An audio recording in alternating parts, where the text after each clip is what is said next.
Hi, everyone, and welcome to our second webinar series for the Evidence and Implementation Summit. My name's Robyn Mildon. I'm the CEO of the Centre for Evidence and Implementation. And as I can see you all joining online, I'd like to begin by paying my respects to the original owners of the land in which I'm coming to you from, the land of the Wurundjeri people of the Kulin Nation. Pay my respects to elders past, present and emerging, and acknowledge it always was and always will be Aboriginal land. So thank you for joining us for the next hour on this. I'm based in Melbourne, Australia right now, and it's suddenly become very humid. So that's those of you that live in Melbourne must be grateful.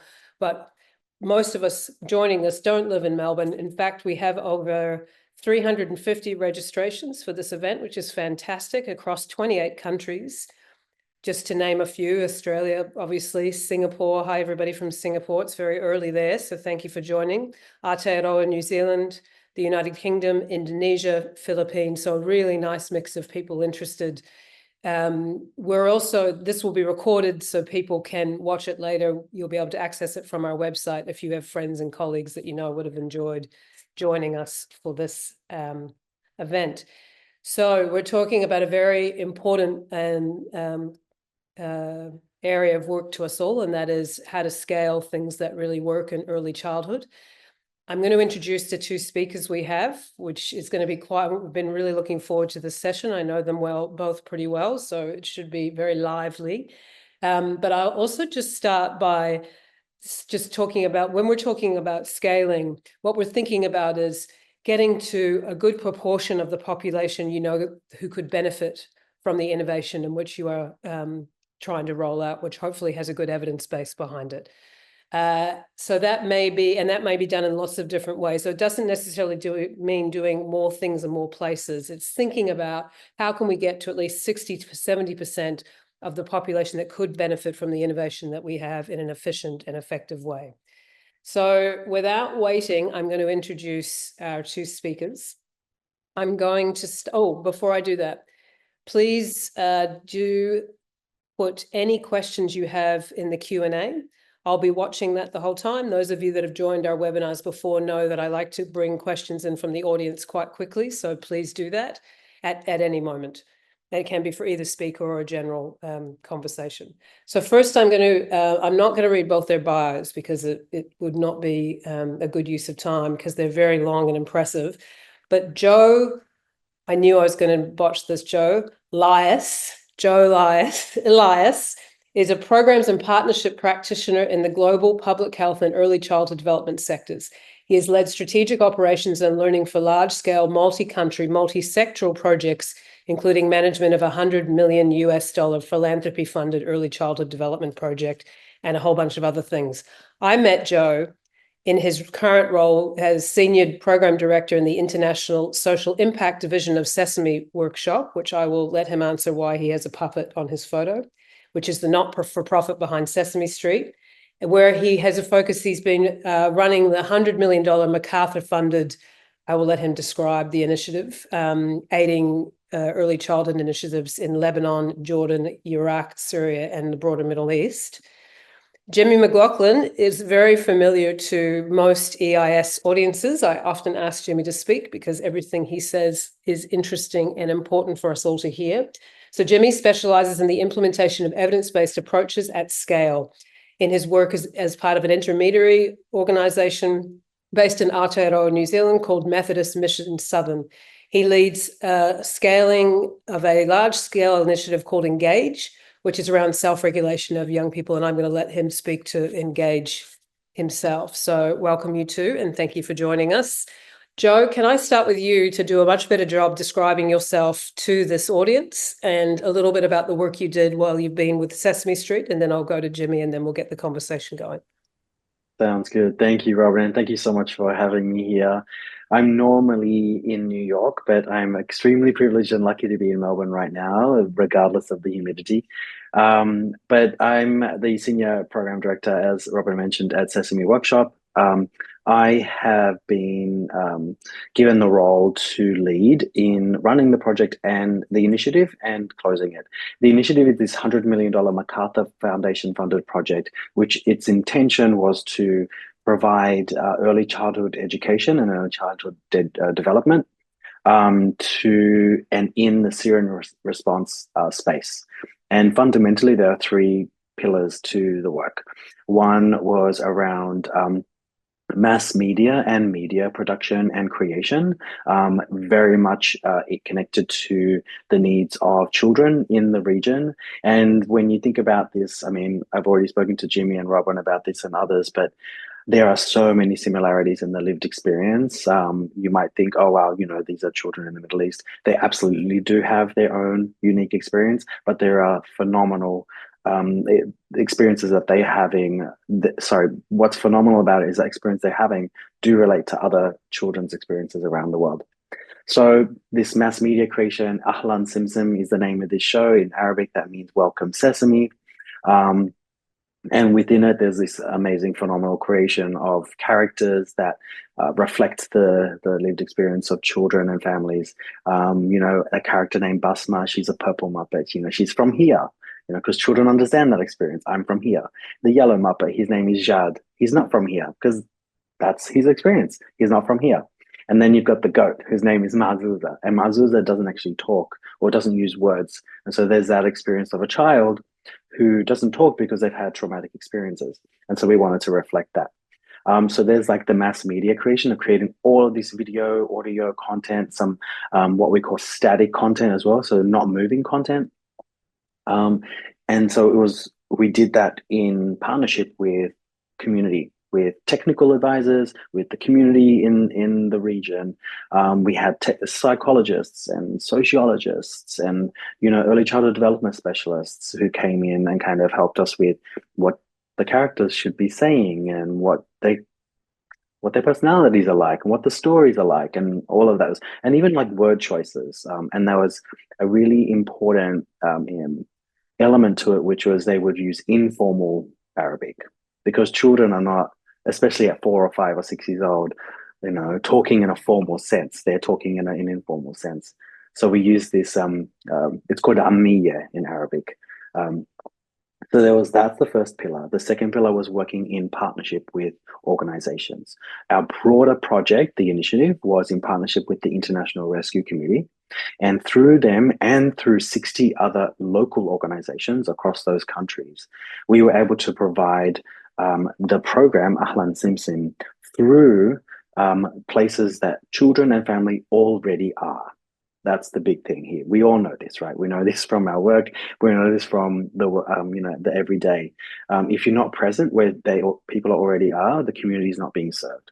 And so preschools, nurseries, women's protection and empowerment programs, you know, economic and livelihood programs, that was where we integrated certain, you know, interventions. One of which was a research project we did called the Remote Early Learning Program, which we did with Syrian refugees in northern Lebanon, where we actually did a randomized control trial proving that a media integrated remote early learning program facilitated through an educator and directed to a family member, like an adult, and then this is an 11-week program, actually achieved and strengthened a child's development indicators across the board. Cognitive skills, or, you know, 1, 2, 3 ABC, social emotional skills, gross motor skills. So the 11-week program could actually be the equivalent of doing a 1-year preschool program. Absolutely not saying we should get rid of a year's program of preschool. Completely opposite.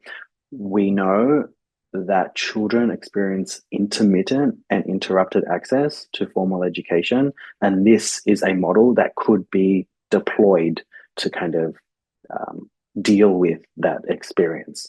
And that's a really phenomenal piece of research we did based on an intervention we did. And then the third, and that's connected to the third pillar of the work, which is research, advocacy, and policy. So we did a lot of work with governments and we'll get to this as the hour goes, but scaling is part of that effort. How do we integrate and stitch into a ministries, day to day, the work they need to do. And so we did a lot of policy and advocacy there. And I think I'll just pause there just to give everyone a breath and Jimmy a chance. Well, just to give you a heads up then, I'm coming back to you on the media integrated remote delivery. I think people will be very interested in that, and a few other things about how the model was deployed. But Jimmy, tell us a little bit more about you and the work that you're doing over in Aotearoa.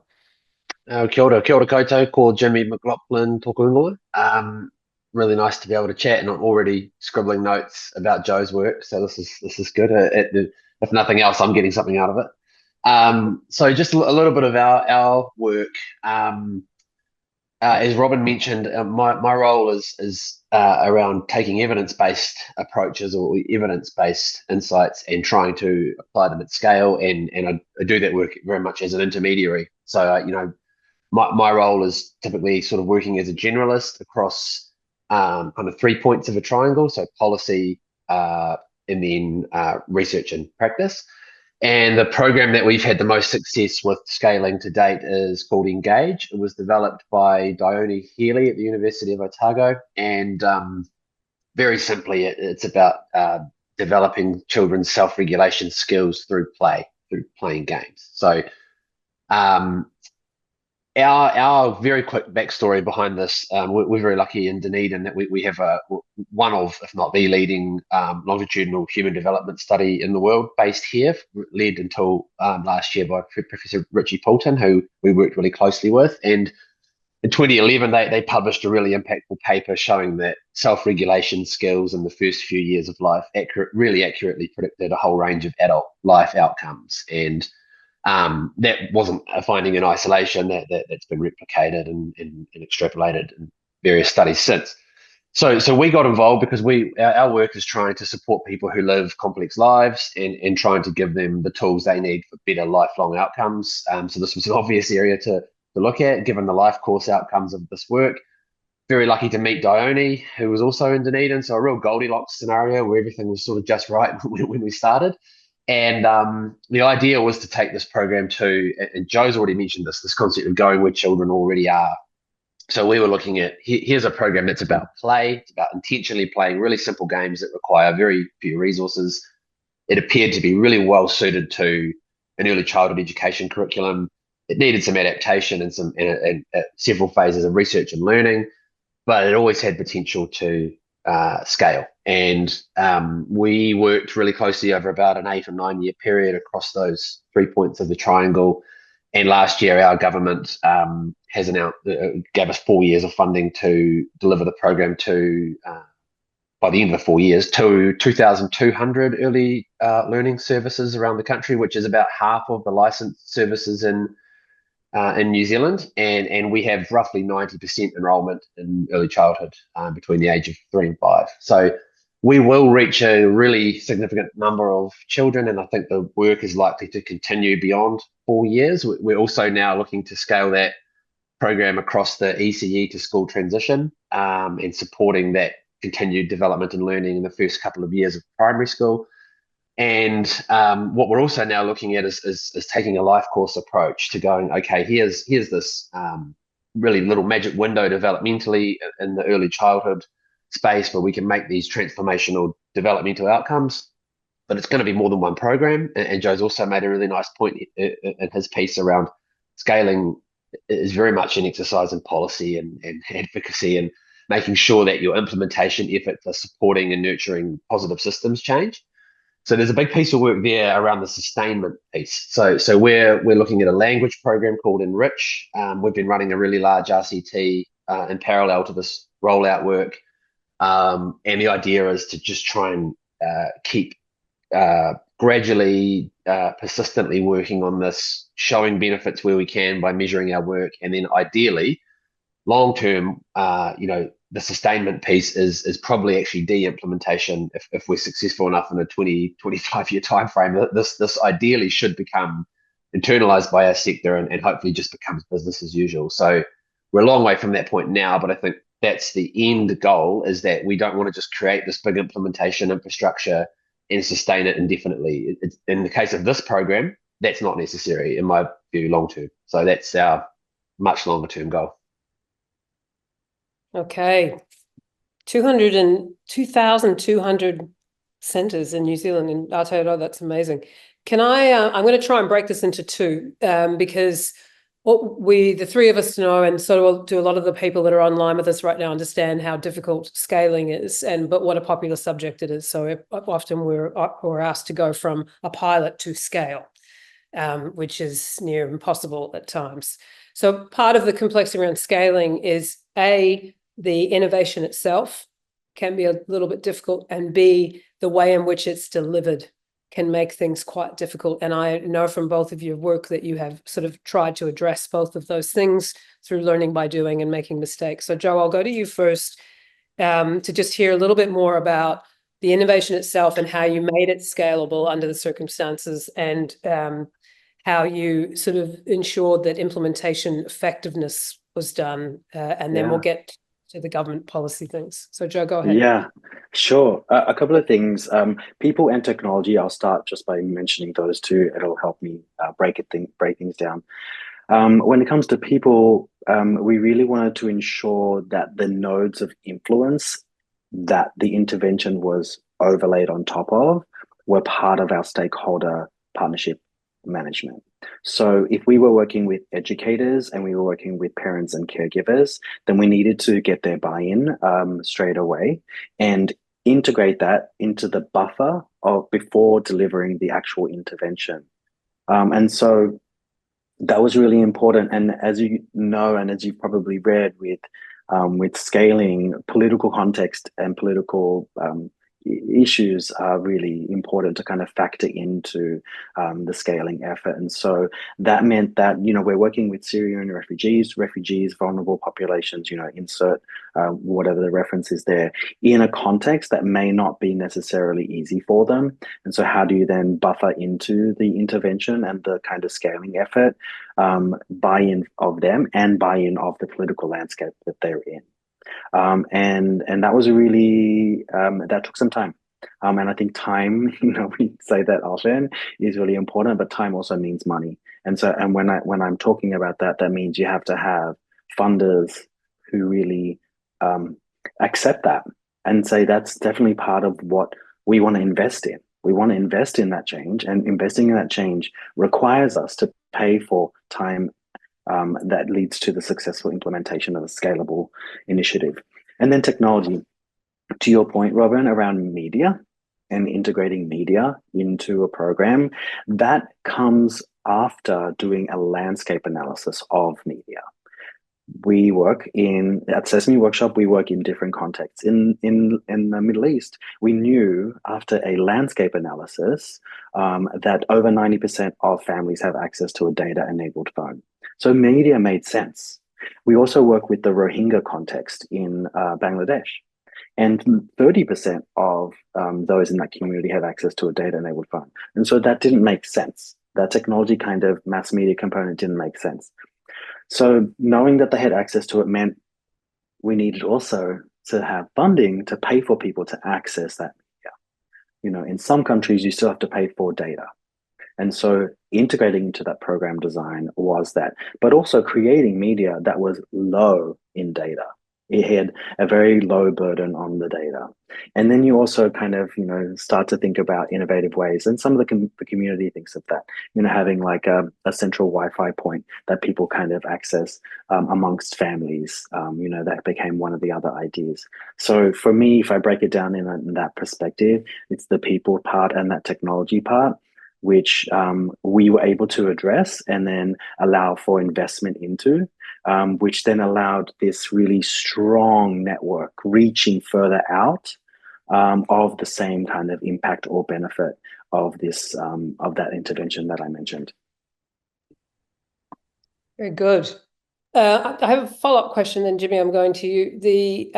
How did you do data collection in that context, given that you did do a trial embedded in all of this? How did you do that? Joe. Sorry, I thought you meant going Jimmy. to I'm Jimmy. sorry, excuse me.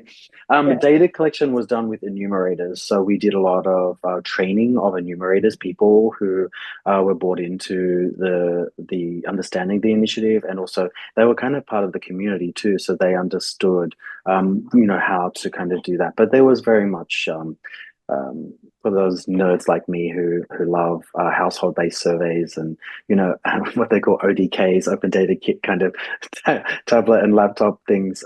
Yeah, there was pretty much a standardized approach to it. We had several IRB or ethics approvals required because it's human-based subject research, but it was actually in the end pretty easy because the community really, really, really wanted it. And just want to mention one last thing that I think was quite unique to this project, which I haven't had experience before, is we had interpretation workshops at the tail end before we formalized the results. We actually brought the community back saying, these are our initial results. What do you think of them? And we got these phenomenal kind of qualitative kind of check-in on the results. They were extremely proud to the point where they were like, we did better than that. What are you talking about? We're much better than that. So it was pretty exciting. And again, it's that community-based and community-centered kind of research approach, which really meant that when we were looking to scale it in and integrate it into a ministry, that feedback, that data was integrated into creating this policy package that ministries were like, yeah, all right, let's take this. It's working. Yep. Yeah. Okay. That's super helpful. Jimmy, same question to you, a little bit around the innovation itself and how you managed to deal with complexity, and then also that scaling and that keeping implementation effective. Just tell us about how you guys did that. Yeah, I guess there's probably 3 points that I want to just emphasize on that, but just for context, we did the work through a series of pretty rapid phases of testing and learning, evidence gathering. And initially, we were looking at feasibility and kind of ecological validity. So is this approach going to be relevant and meaningful? Is it going to be achievable? Do the audience have capacity to take this on and sustain it? So that was originally the primary focus. And then as we got better and as the program started to become more effective, then we really looked at doing some really empirical work, really sort of gold standard stuff around developmental outcomes and multiple ratings, and we got really nerdy on that, which was I'm a nerd like Joe, so that was really enjoyable and got to work really closely with the researchers on that. But in terms of the complexity piece, I think if I was going to pick out 3 things, I could go for 10, but I won't. I'll go for 3. So the first one is demand. I just want to make that point from the outset, because I think of all of the factors that affect the ability to scale effectively, I think demand is by miles the most important. Or those of us working in the program space or the policy space or the research side, understandably, we obsess over the supply side because that's the bit we have control of. Is the program right? Is the policy right? Am I doing something that's this effective or that effective? But compared to the tailwind that strong demand from the audience gives you, those things are almost trivial, to be perfectly honest. So that's the most important initial thing. And I think when we started, we were doing work in 7 or 8 other areas. This was just one of the things we were doing, but we felt really early on that demand was really palpable. We were doing small scale, really under the radar work, and people were going out of their way to get in touch saying, we hear you're doing this thing. Could we get it? Could we pay you for it? Which just doesn't happen. And all the other work we do, that's really abnormal. And it probably makes sense that this is the only thing we've done to date that's scaled to the extent that it has. And so I just want to make that point. I think all of us need to approach it with a little bit of empathy and a bit of humility, going, actually, what do people want here?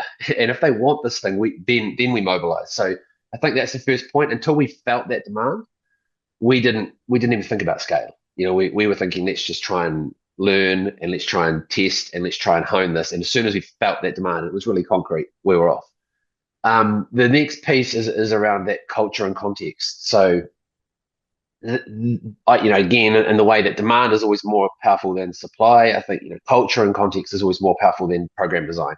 So your program design has to embrace and accommodate different cultures and different contexts, not the other way around. And I think I'm sure everyone on this call can relate to that. But it is easy to slip out of your mind because again you're so focused on I have the answer or we have the expertise or so that was huge. In New Zealand, that means our indigenous context is absolutely fundamental. Our in terms of tangata whenua, our Māori population, that's essential. And that wasn't designed into the very first iteration of the program, which came out of university. So early on, we did a lot of work in terms of making the program meaningful and safe and effective for our tamariki Māori and whānau Māori.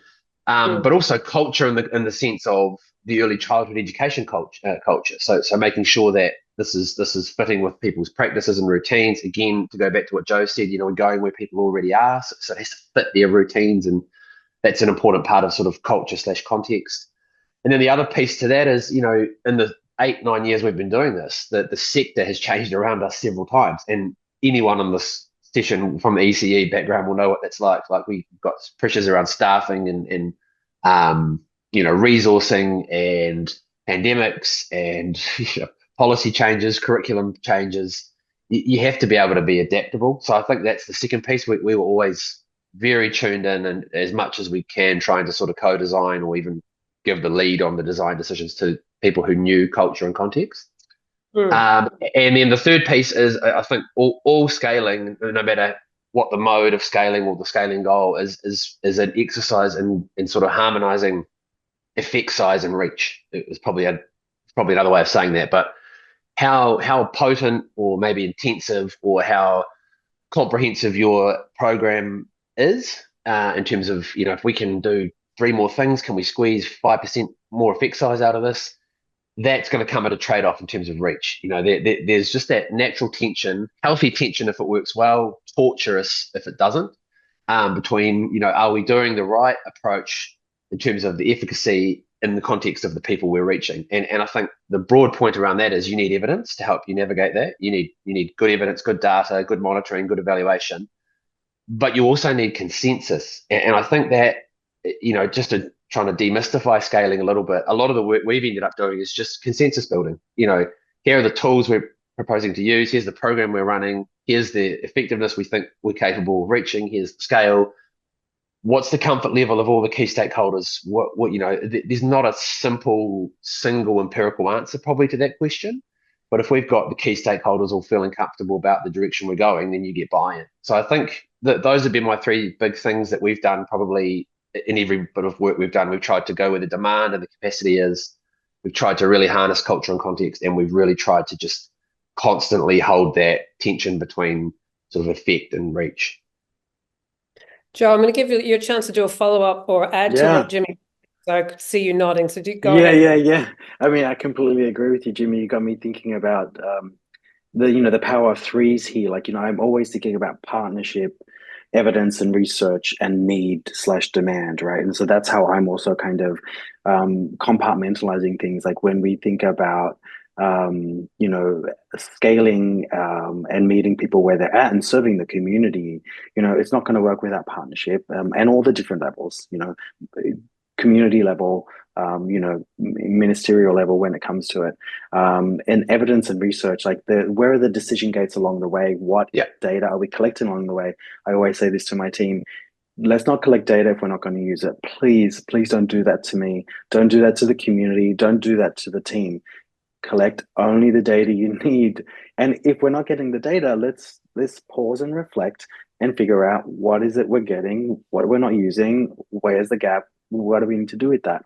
And then is it meeting those needs and those demands? So overlaying that on top of all of that stuff, particularly to your point, Jimmy, around adaptation. Like, it may be that this 11-week remote early learning program I mentioned will really only work as a 2-week school readiness program, which is a real example that happened to us, where one ministry in government in the Middle East was like, that's great, but how can you do something in 2 weeks?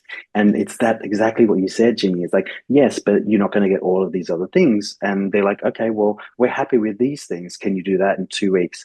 And so the fact that we could integrate and stitch into a ministerial approved, and now it's policy in a government, two governments actually in the Middle East, a 2 week social emotional learning focused and play-based learning approach to a kid's first 2 weeks of going to a formal education experience is phenomenal for us. And that's just like a win. Yeah. Did you want to comment on that, Jimmy, as well? Because you were nodding. Otherwise, I've got questions coming.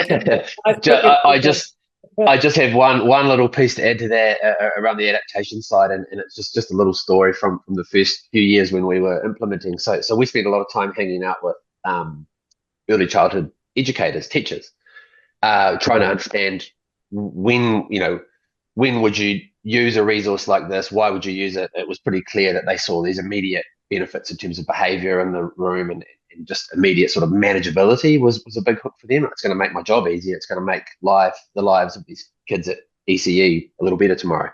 It's real immediate stuff. But the other question we asked them was, when would you normally do professional development, professional learning? And the most common answers were either while I'm on the toilet, and the other one was seriously, and the other one was while I'm waiting for the bus if I have data, which going back to Joe's point around data and mobile access. So immediately it reframed everything for us. It's like, okay, if we're going to deliver this program, if we're going to get people to pull themselves away from their busy and fairly chaotic work routines, we better make it enjoyable. We better feed them well. We better make an actual connection and do this in a relationship-based way. And we also better make sure we're kind of going to where they are. So I agree. I think even though we're working in different geographical and geopolitical contexts, I think this is pretty universal stuff. I'm going to push. I'm going to invite people from the audience. Get your Q&A up now because I'm watching it. But I want to go back because you've both sort of we've kind of done the stakeholder engagement. Super important. Must be funded. Absolutely. There must be a demand that can be quite hard for some of the areas of work that we all work in. But I just want to hear a little bit more around how before scaling you secured, or how you knew you'd secured some effective implementation. Like what did you have to add? Because we still have a challenge where most groups think if you just train many people as you can, you're good and you've scaled and we're all done. So just a little bit of story. I'll start with you, Jimmy, then I'll go to Joe, and then I'll go to the Q&A.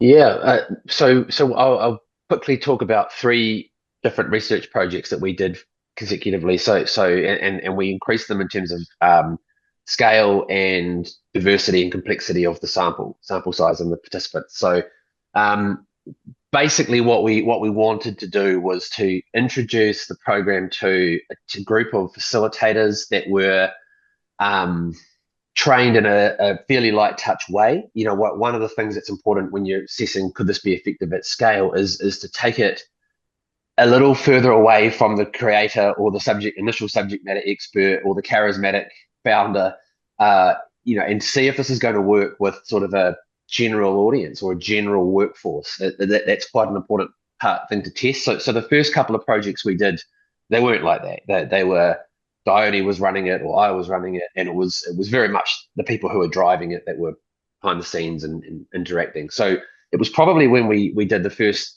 we did a research study with 28 early childhood centres in 2 quite different locations in New Zealand, really diverse sample in terms of ethnicity and language, centre type. And we started to see both qualitative and quantitative gains that were statistically significant, but importantly, were also enduring, 6, 9, 12 months after the sort of formal implementation phase. And we went back and we revisited those centres. It was between 18 months and 2 years after we had finished delivery. So we only gave them a 20-week window of sort of formal support because we wanted to see quite experimentally what's still in place when we pack up and leave. And we don't actually implement like that now. We actually support over a much longer period, but we wanted to see if we could do the bare minimum, how sticky would this be? What type of longer lasting impressions, if any, would there be? And we went in and we were learning from these teachers after 18 months, 2 years. They'd gone and adapted the games. they brought their own expertise or their own context into it, and that was probably the most the most fertile period of adaptation we did, was when we actually went back and learnt from those teachers around how they were implementing. For us, that was probably the point. We designed that study with a really high quality methodology. It was kind of co-designed with the Ministry of Education here, so they were, they knew what to expect from the findings. That they were able to say, okay, if this shows some positive effects, then we know the quality of the implementation and the design. And yeah, we were able to say, look, we actually didn't do a lot. We introduced this, we gave people the tools, we gave them some autonomy to go and adapt it and make it effective. We put some basic monitoring in place, and then we stepped back and watched what happened. So that was probably the point for us when we really got arm's length and said, let's try and not over-engineer this, because at scale, it's going to have to be like that. Yeah, really good. Joe? Yeah, I subscribe to everything Jimmy just said, and a couple of things I might add to it. For us, it was what we needed to be effective. We needed to communicate and get buy-in from the funder and from the policy and kind of government leads that adaptation and pivoting was part of the program design. And so that meant that they had to kind of accept that time and money and kind of going deep was required for it to be effective and to really come up with something that was scalable, something that could work. Now, again, that kind of approach had to happen for me, in my context, with each of the different countries that we were working in. And that to me is a really important point. That work around,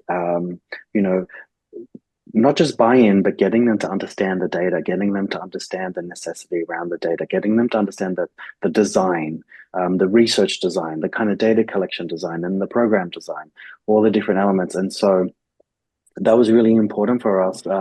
In the end, it ended up becoming, fruitful contextually for each of, for some of the countries that we worked in. Yeah. Okay, there's a good segue to a couple of questions that I have here. So I'm gonna ask one and then the second. They're both, one's related to policy, one is related to process in terms of the development of the intervention. So there's a question here around a level of interest. Joe, you mentioned a policy package that you were able to create, and what did that look like? What did it include? How do you think about scaling and that? So if you could just talk a little bit more about that. And I'd argue, Jimmy, you've sort of done the same thing with what you've done in Aotearoa, so I'll get you to answer the same question. But Joe, you go ahead.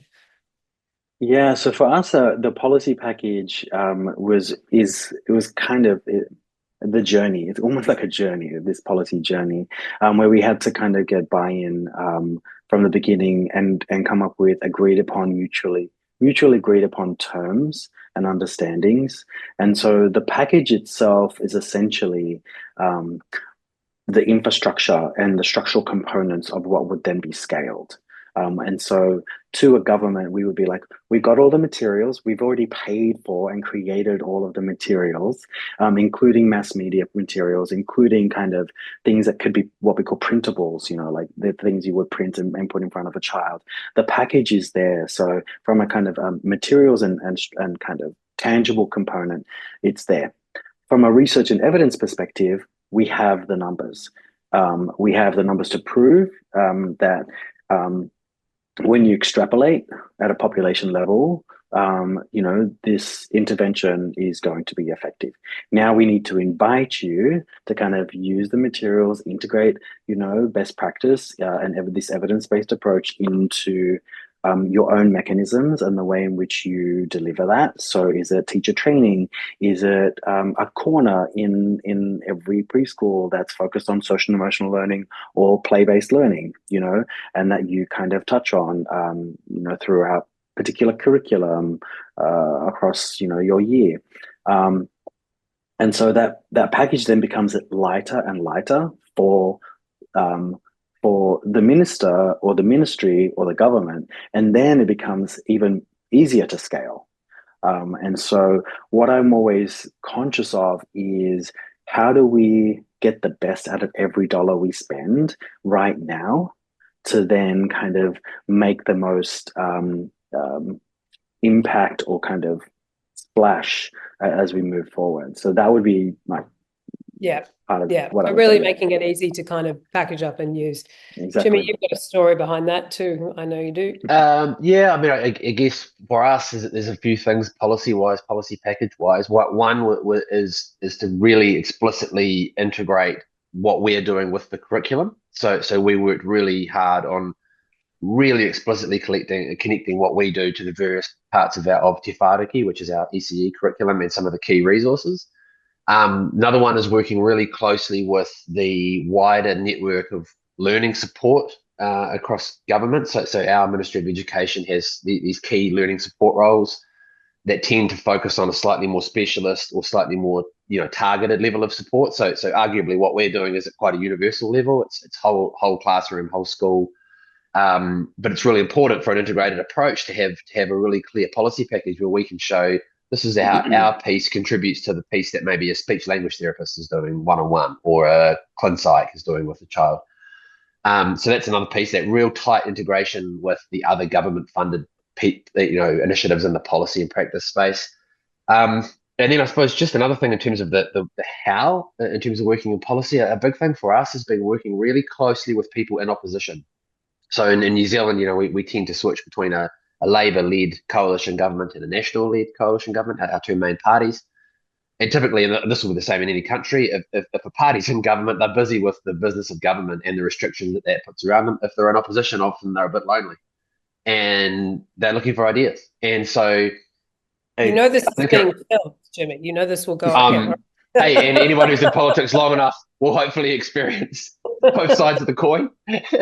And so that's probably the key, I think, is just trying to actually work in the policy space, again, in a relationship-based way, trying to make yourself useful to people as they go through their own cycle of being in and out of power, making the most of when people have got the time for ideas and time to sort of do deeper learning and thinking around policy, and times when you're going to have to be probably a bit more on point and transactional because people are busy with government. So that's probably a key thing. It's just taking a long view of the policy space. Like it moves slowly. Like anyone who's worked with government will know it doesn't happen quickly. It can be opaque. But if you can be in there for the long haul and develop relationships, then you can really weave those policy pieces into your delivery. Yep. Okay, I'm going to ask you both something that you need to be quite honest about. Again, caveat, this is being filmed and will go up on the website. I need 2 mistakes you've each made in your work which got you to here. And if possible, if the focus could be either on innovation design, use of evidence, implementation, of course, how sometimes matters more than the what, or scaling. So 2 things you're like, God, if we'd kind of helped me get here, but that was quite a mistake we made. Joe, I'm going to pick on you and go first. Okay. Gosh. Am I in this current position or like across my professional experiences? You do whatever. Okay. You know what? One of them actually is a bit of a weird one, to me anyway, is I asked too many questions. And that's kind of connected to the data thing. Earlier in my career, I was like, oh, I need more. I need data. And then I made the mistake of getting too much data. I didn't know what to do with it. And so the lesson learned was really about refining the data. It's about really being, but giving yourself the opportunity to do that. You might not know what it is at the beginning, but if you have a strong kind of approach and partnership with others, you can actually start to funnel it in. So you're asking the right questions. I love research. I love data. And to me, when I get the opportunity to get answers, but to even have more questions posed at me, I'm comfortable with that. I really love that. So that's one of them. The other thing is, I would say that example I gave earlier around underestimating technology and the technology needs. There was an error at the beginning around the data needs for the intervention being delivered, and that kind of caused some issue with that. And just one last one, because let's go with it. There's a third one. And this is a big one actually, is workforce development. That is a huge issue. Jimmy's mentioned it several times. We are so effective when ECD, ECE, and other practitioners in this space are really firing on all cylinders. And so workforce development, do not underestimate it. We had issues with recruiting in our remote early learning program, and that kind of delayed things. But when we really kind of took it seriously and were able to invest in it properly and kind of pivot, that kind of got us to the success where at the end they really wanted the program and they wanted to share it as much far as wide as possible. So I'll just leave it there. Mine would be, I had this horrible idea when we started that I was fixed on for about a year of making Engage just an app. This was like 2017, 2018, when everything was an app, right? And I had this idea that Engage needed to be 5,000 games. For context, it's about 30 at the moment, and they're just on these little cards. It's real basic. So I was massively over engineering it, and then we had a phenomenally talented guy, Elias, who was a software web developer, app developer, who first thing he said to me when we hung out for a day was like, "You don't need an app." And this is an app developer telling me I don't need an app. So that was my first big mistake. Luckily, thanks to Etta, we had really quick U-turn, and that my horrible idea was out. So that was a big mistake, but caught just in the nick of time. I think that would have absolutely killed the program if I'd gone ahead with that. And the other one was probably, again, early on, being a bit narrow around, our sort of method of scaling or implementing at large scale, and probably having a do it all, sort of a trying to do it all ourselves mentality around we need to directly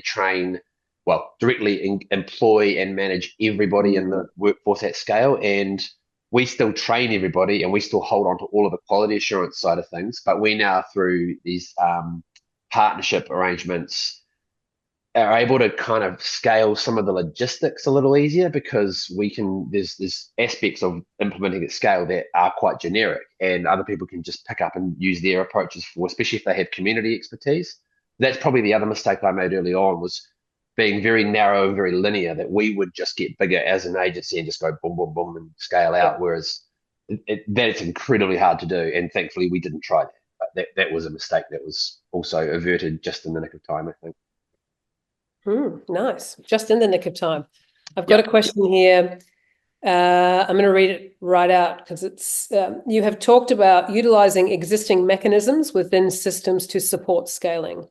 Are there any comments that either of you have on the data collection elements of scaling, as they are rarely well set up, may rely more heavily on researchers, and how do you overcome some of these challenges around data systems? So this is something that Centre for Evidence Implementation lives every day, where it's very difficult to, outside of a research context, to really understand what data can we collect to understand scaling. So what sort of thoughts or experience have you had with that outside of a research context, I think is the important part of that question. Yeah. Jimmy, you go. I'll just be really quick on this one. I mean, and I'll cheat slightly by saying we do a lot of parallel research in real depth with real rigor.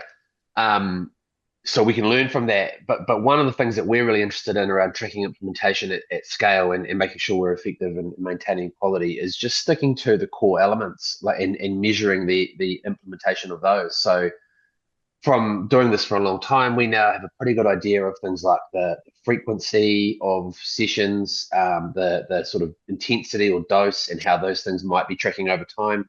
Important basic things like, what percentage of a teaching team is participating in certain sessions. That's a really key indicator for us. So we pay attention to that. You can do that quite easily through just surveying, investing a little bit in some digital tools to make it more efficient. Like we do basic things like QR codes in workshops. People can just scan in on their phone, complete a quick survey.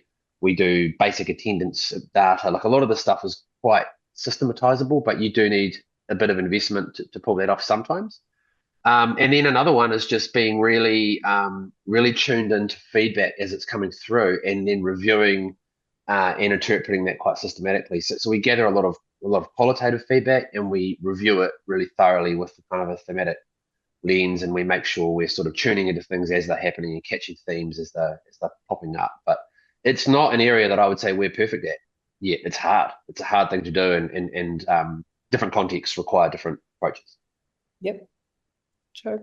All of that, and champions in governance structure is a really important element here. When you have champions in leadership positions, either in your own kind of governance structure or other governance structures you're dealing with for scaling kind of pathways, getting them in as champions is really important.